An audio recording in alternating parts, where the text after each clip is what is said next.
बिस्मिल्लाहिर्रहमानिर्रहीम। अस्सलामुअलैकुम नाज़रीन व सामीन, मैं हूं डॉक्टर शाहिद बशीर।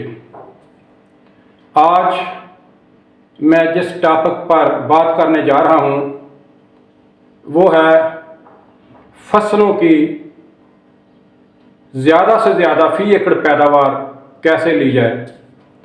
क्योंकि मैं PhD एग्रीकल्चर का हूं और एग्रोनॉमिस्ट हूँ, जिसका एग्रोनॉमिस्ट का मतलब ये है कि हम पैदावार फसलों की कैसे फ़ी एकड़ बढ़ा सकते हैं। आज मैंने जो टॉपिक चुना है, जिस फसल का वो जिसको लेकर आपके सामने रख रहा हूँ, वो है गन्ना, शुगर केन। ये हमारे मुल्क में बहुत बड़ी मकदार में इसको काश्त किया जाता है और काफ़ी ज़्यादा हमारे मुल्क में शुगर मिलें हैं जो इसको क्रश करती हैं और लाखों टन चीनी इससे पैदा होती है। हमारे यहाँ जो ज़मींदारों की पैदावार है वो बहुत कम है, वो 400, 500, 600 तक जाते हैं। लेकिन अगर हम इसको अच्छे तरीके से काश्त करें तो हम इसको 1500 से 2000 मन फ़ी एकड़ तक ले जा सकते हैं।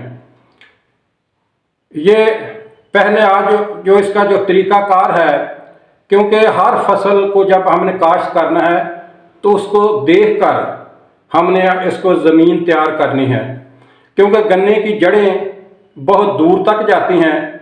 ये बहुत भारी फसल हो जाती है, इसको गिरने से भी बचाना है। अगर हम उसी तरह इसको काश्त करें जैसे गंदम को करते हैं तो नहीं, ऐसे ये बात नहीं बनने वाली। गन्ने को काश्त करना है तो गन्ने को मद्देनज़र रख के इसको ज़मीन तैयार करनी है। ऐसे ही अगर कपास लगानी है तो कपास को मद्देनज़र रख के हमने इसको ज़मीन को तैयार करना है। ऐसे और इसके अलावा कोई और फसल लगानी है तो उसको सामने रख के हमने ज़मीन तैयार करनी है। आज मैंने जो आपको जो तरीका बताना है इसका गन्ने की काश्त करने का, ज़मीन कैसे तैयार करनी है। ज़मीन तैयार करने के अगर आप उसमें कामयाब हो गए तो अगले प्रोसेस भी जो है वो आसानी से तय हो जाएंगे। इसकी जड़ें देखा गया है कि 6-6 फुट तक गहरी जाती हैं। इसका ज़मीन को इसको जो क्रॉस इसका नीचे को लेकर इसको जो डेप्थ में इसको जब देखा गया कि इसकी जड़ें कहाँ तक जाती हैं तो देखा गया 6 फुट तक जाती हैं। तो हमने ज़मीन को ऐसे नरम करना है जिससे आसानी से इसकी जड़ें दूर तक चली जाएं। पहली तो बात यह है कि ज़मीन, ये हर किस्म की ज़मीन में ये पैदा हो जाता है। ये जो भारी ज़मीन है उसमें भी, ये जो रेतली ज़मीन है उसमें भी, जो मैरा ज़मीन है उसमें भी। लेकिन थोड़ा सा ये है कि ज़मीन को देखकर आप उसको सेलेक्ट करें। इसके लिए मैरा ज़मीन जो है ना वो बहुत अच्छी है।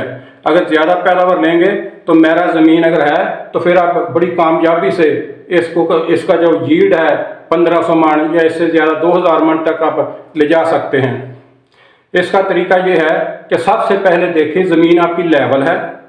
अगर लेवल नहीं तो इसको ज़ीरो लेवल पे करें। आजकल हमारे पास ऐसे इम्प्लीमेंट्स हैं जिससे हम इसको चला के ट्रैक्टरों के पीछे तो इसको ज़ीरो लेवल पर कर लेते हैं। हमारे मुख्तलिफ़ किस्म के लेवलर हैं, करा हैं, उससे ज़िम्मेदार हमारे बड़े माहिर होते हैं ड्राइवर, तो इसको ज़ीरो लेवल पर ले जाएं। अगर हम ज़ीरो लेवल पर इसको लेकर नहीं जाएंगे तो उसका ये होगा कि हमारा जो पानी जब हम लगाएंगे इस फसल को, कहीं पर अगर नीची जगह है तो बहुत ज़्यादा पानी खड़ा हो जाएगा, वो भी इफ़ेक्ट करेगा, उससे पैदावार मुतासर होगी। या ऐसी कोई ऊंची रहेगी जगह तो वहाँ पानी जाएगा नहीं, जाएगा तो बहुत थोड़ा जाएगा, वो भी पैदावार को मुतासर करेगा, तो उससे भी हमारी गन्ने की पैदावार जो मुतासर होते। सबसे पहले इसको लेवल करें, हम उसे कहते हैं ज़ीरो लेवल। तो जब ज़ीरो लेवल आपका बन जाएगा तो इसको हमने वो उन हलों से चलाना है जो गहराई में जाएंगे। मसलन हमारे पास चीज़ल हैं, चीज़ल जो है वो 1.5 फुट गहरा तक चला जाता है। अगर आपने पहले कभी चीज़ल नहीं चलाया तो इसको बेहतर ये है कि सब साइलर चलाएं। सब साइलर जो है वो 2.5 फुट तक गहरा जाता है। एक दफ़ा सब साइलर चलाएंगे तो आपको 4-5 साल बड़ी आसानी से निकल जाएंगे, फिर उसके चलाने की ज़रूरत नहीं है। अगर आप जैसे मैंने कहा कि ज़ीरो लेवल कर जाएं, अगर ज़मीन ज़ीरो लेवल होगी वो भी आप 4-5 साल आसानी से गुजर जाएंगे, बार बार उसको करने की ज़रूरत नहीं होती। उसके बाद जब ये आप देखेंगे कि ये लेवल भी हो गया और ये सब साइलर भी चल गया, तो उसके बाद आपने चीजल चलाना है ट्रैक्टर के पीछे, वो 1.5 फुट तक गहरा जाता है। जब ये चीजल चल जाएगा तो फिर इसमें आपने सुहागा इसको मारना है अच्छी तरह, एन ज़मीन बुरबुरी हो जाएगी। फिर आपने इसको जब इसको कमाद आपने लगाना है तो इसको खेलियाँ इसमें बनानी है। वो कई लोग कहते हैं ये जी खाले बना देते हैं, ऐसी नहीं, जो फसल है उसके हिसाब से इसको स्पेस की भी ज़रूरत है। जब आप इसको हम इसको जो जदीद तरीका है वो इसको 4 फुट, बल्कि इसको लोग 5 और 6 फुट तक ले गए हैं और बड़ी अच्छी पैदावार उसमें होती है।